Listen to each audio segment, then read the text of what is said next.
Trading account से gross profit तो मिल गया है, लेकिन बिजनेस का असली प्रॉफिट अभी भी नहीं मिला है। पिछली वीडियो में हमने मोबाइल शॉप का एक ट्रेडिंग अकाउंट बनाया था, जिससे हमें 4 लाख रुपए का ग्रॉस प्रॉफिट हुआ था। लेकिन एक क्वेश्चन है, क्या ये पूरा 4 लाख ओनर अपने घर लेके जा सकते हैं? बिल्कुल नहीं।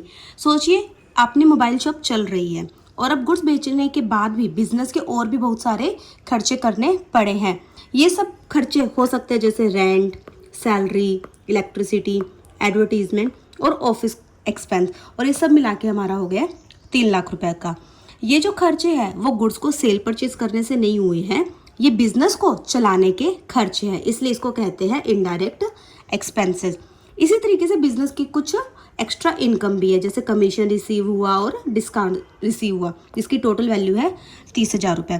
ये भी बिजनेस के सेल परचेज से नहीं हुआ, ये बिजनेस की एडिशनल इनकम होती है। अब इस इनडायरेक्ट एक्सपेंसेस को और इनडायरेक्ट इनकम को प्रॉफिट एंड लॉस के अंदर रिपोर्ट कर लेते हैं। जो भी इनडायरेक्ट एक्सपेंसेस है वो प्रॉफिट एंड लॉस के डेबिट साइड के अंदर आएगा, और जो भी इनडायरेक्ट इनकम है वो प्रॉफिट एंड लॉस के क्रेडिट साइड में आएगी, अलोंग विद ग्रॉस प्रॉफिट जो हमारा ट्रेडिंग से आया है। ये सारे एक्सपेंसेस और इनकम बुक करने के बाद हम डेबिट और क्रेडिट को कंपेयर करेंगे। अगर हमारा क्रेडिट साइड डेबिट साइड से ज़्यादा आ रहा है तो हमें नेट प्रॉफिट होगा, और अगर डेबिट साइड ज़्यादा आ रहा है क्रेडिट साइड से तो हमें नेट लॉस होगा। इस केस के अंदर हमारा क्रेडिट साइड डेबिट साइड से ज़्यादा आ रहा है, इसलिए हमें नेट प्रॉफिट कितने का हो गया? 1,30,000 का हो गया है। तो याद रखिए, ट्रेडिंग अकाउंट बताता है कि गुड्स को बेचने से कितना प्रॉफिट या लॉस हुआ, और प्रॉफिट एंड लॉस बताता है कि पूरे बिजनेस का फाइनल प्रॉफिट कितना है, और इसी फाइनल प्रॉफिट को क्या कहते हैं? Net profit.